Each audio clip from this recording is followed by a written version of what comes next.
और ब्रह्मचर्य हमें तेजस्विता, स्मृति, बलवान और लक्ष्य पर चलने की योग्यता प्रदान करता है। आज हमारा समाज ब्रह्मचर्यहीन होता जा रहा है, इसीलिए लक्ष्य से भ्रष्ट हो गया है, इसीलिए वो नकारात्मक सोच वाला बन गया है। हिंसा, व्यभिचार, व्यसन उसके जीवन में बढ़ गए हैं। ब्रह्मचर्य एक अमोघ शक्ति है। वो इंद्रियों को अपने शासन में ले, क्योंकि बिना अनुमति के कुछ नहीं हो सकता। अनुमति जब दस्तखत हो जाते तभी सब काम होता है। जब ये स्वीकृति होगी हाँ मैं भोगूंगा, अब सारा प्रोसेस मन कर देगा, सारी व्यवस्था वो बना देगा। और आपने हट कर लिया नहीं, बुद्धि के निश्चय में डाल दिया नहीं, अब वो परास्त नहीं कर पाएगा। विश्वास बढ़ेगा तो आपके अंदर निष्ठा आएगी कि जो गुरु ने कहा, संत ने कहा, अब जो नहीं करना तो नहीं करना। मरना एक बार है और वो निश्चित है, उसे कोई टाल नहीं सकता। इसका ये मतलब थोड़ी कि कुश्ती में हार जाए तो कुश्ती लड़ना बंद कर दे, ऐसा नहीं। एक बार हारे, दो बार हारे, तीसरी बार हम ऐसा दांव मारेंगे कि वो गिरेगा। हम भगवान के अंश हैं, हम हर बार थोड़ी हार सकते हैं, ठीक है। तो ये मन तुम्हारे काबू में रहेगा, नहीं तो ये मन बहुत कठिन है। हिमालय को उठा लेना सहज हो सकता है, लेकिन मन को रोक लेना कठिन है। अगर वो ठान ले कि मुझे ये करना है तो चाहे इसके बाद गोली मार दी जाए वो बर्दाश्त कर लेगा, पर वो करेगा। आप देख लो ना, उस मन को अगर कोई रोक सकता है तो भगवान का अमोघ बलशाली नाम रोक सकता है। जो ब्रह्मचर्य व्रत में रहना चाहता हो उसको सावधान रहना चाहिए। चंचलता, काम, क्रोध, लालच और पापाचरण से युक्त बना देने वाला ये तमोगुणी आहार बिल्कुल नहीं करना चाहिए। प्याज, लहसुन, गाजर, उड़द, मसाला, बाजार का बना हुआ मसाला, ये नहीं। और तमोगुणी में मांस, मछली आदि, अंडा, शराब, चाय, काफी, ये लिखा कोकीन, चरस, ये सब तमोगुणी में है। और घोर तमोगुणी बासी भोजन। सब कुछ चाहे व्यापार करो, चाहे नौकरी करो, जो चाहो करो, भगवान की पूजा मानकर अपने कर्तव्य को करो, नाम जप करो, किसी का अहित अमंगल न करो। बहुत बड़े भगत हो आप। स्त्री शरीर सोचता है पुरुष शरीर में सुख है, पुरुष शरीर सोचता है स्त्री शरीर में सुख है, या आदि आदि। अगर सुख होता तो पूरे ब्रह्मांड में पशु, पक्षी, कीड़ा मकोड़ा सब मैथुन धर्म से युक्त है, ये सब सुखी हो जाते हैं। जो जितना भोगा सकते उतने दुखी देख लो, अशांत, क्लिष्ट, परेशान और पापाचरण युक्त। ये क्या है? मन को समझाइए। एक सच्चे ब्रह्मचारी और सच्चे गोभक्त के लिए पूरी दुनिया उसकी दुनिया है, पूरे विश्व के लोग उसके भाई बहन है। एक सच्चा ब्रह्मचारी पूरी दुनिया में कहीं भी घूमता है, उसे इज्जत क्यों मिलती है? कारण है कि वो चरित्र का पक्का है। कि जितनी शक्ति मैंने चरित्र में देखी, जितनी शक्ति मैंने ब्रह्मचर्य में देखी, किसी भी चीज में प्राप्त नहीं हो सकती। ये अद्भुत है, अकल्पनीय है। अब ये बच्चे की अवस्था है, इस समय तो बिजली जैसा पावर शरीर में।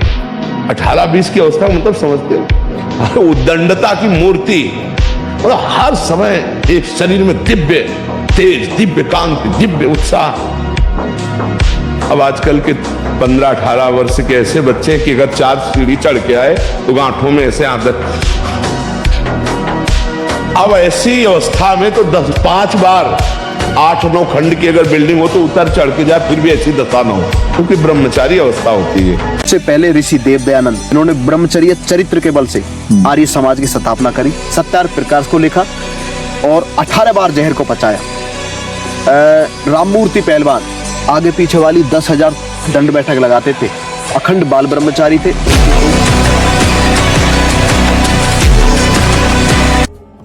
हम लोग जब सत्संग में बात सुनते हैं तो नहीं ठीक है, भजन तो करना है, पर हम ऐसा नहीं है कि कर्तव्य के लिए रुक रहे, पर कुछ समय अब हम लेंगे, फटाफट सब निपटा के। तो तुमसे भी चतुर काल है, वो उतने ही समय में तुम्हें निपटा देगा। हमने बहुत से लोगों के मुंह से सुना है कि बस ये काम हो जाए हम आए, आज तक वो लौट के नहीं आ पाए, क्योंकि वो गली ऐसी है क्या है, बहुत दलदल है आगे। जो गया ना मोह कलिल में डूबा, अब निकल पाना बड़ा मुश्किल है। सत्संग में इतना सामर्थ्य है कि अभी आप सुन रहे हो, अभी आपको ऐसे सब ऐसे लगेगा, ऐसे ऐसे निकल जाएंगे। और गेट के बाहर होइएगा, वो हवा लगने दीजिए, तब लगे कैसे निकलेगा। ऐसी प्रचंड नवीन अवस्था है, बलिष्ठ शरीर है, एकांत स्थान है हरिदास जी, और आ रही है नौजवान वैश्या उनको भ्रष्ट करने। 3 दिन साध श्रृंगार करके आ रही है, लेकिन एक बार भी नहीं देखा। हरे कृष्ण कृष्ण कृष्ण हरे, महामंत्र की गूंज से वैश्या बदल गई और उनके हृदय में कोई परिवर्तन नहीं।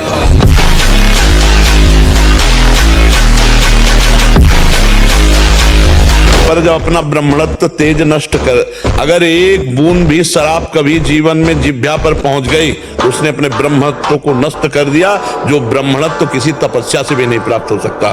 ब्रह्म तेज संपन्न हो, आज भी अगर त्रिकाल संध्या करने वाला हो और शुद्ध यज्ञ धारण करके आज भी ऐसे, तो परम सत्य वैसे हो जाएगा जैसे ऋषि मुनियों के हिसाब से होता, वैसे बिल्कुल अक्षरशः, अंतर नहीं। मन हमारा कहता है तो क्या है, यम ही न व्यथ्यन्ते ते पुरुषम पुरुषर्षभ सम दुखा सुखाधीरम स्वमृतत्वाय कल्पते। जो मन के द्वारा दी हुई व्यथा से व्यथित नहीं होते, उसको कंट्रोल करते हैं, कदापि नहीं, वो निकल जाते हैं माया से, नहीं तो रौंद दिए जाओगे। तमोगुण रजोगुण का विकार, काम क्रोध लोभ मोह मत्सर अभिमान, इन शत्रुओं को पराजित करने के लिए, आत्मानंद में स्वराज्य पर स्थित होने के लिए इंद्रियों का संयम ब्रह्मचर्य अत्यंत आवश्यक है।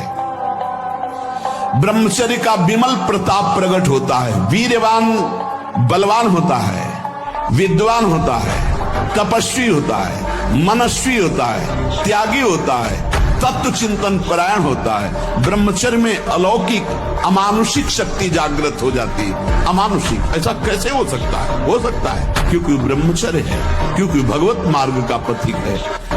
उस शक्ति, उसकी शक्ति के सामने संसार को आश्चर्य असंभव जान पड़ता है। बहुत ध्यान देने योग्य बात है कि ये आयुर्वेदिक औषधि ले लेते हैं, ये ले लेते हैं, तो आपकी गति गलत है, इसलिए पावर जाएगा औषधियों का, गलत ढंग से ही प्रयोग हो जाएगा। कोई भी ऐसा वैद्य समर्थ नहीं है जो तुम्हें इस हस्त क्रिया को रोकने की औषधि दे दे। बहुत सुंदर बात है। तुम्हें कोई ब्रह्मचारी बना सके ऐसी कोई औषधि नहीं। एकमात्र मन को प्रभु में लगाकर नाम जप करो और जो संयम बताया जा रहा है वैसा करो, सब ठीक हो जाएगा, सब ठीक हो जाएगा। तुम समर्थ बन जाओगे अपनी इंद्रियों को रोकने के लिए। उपासक पहले तो आप दस्तखत ना करें तो कोई भी विकार आपको परास्त नहीं कर सकता।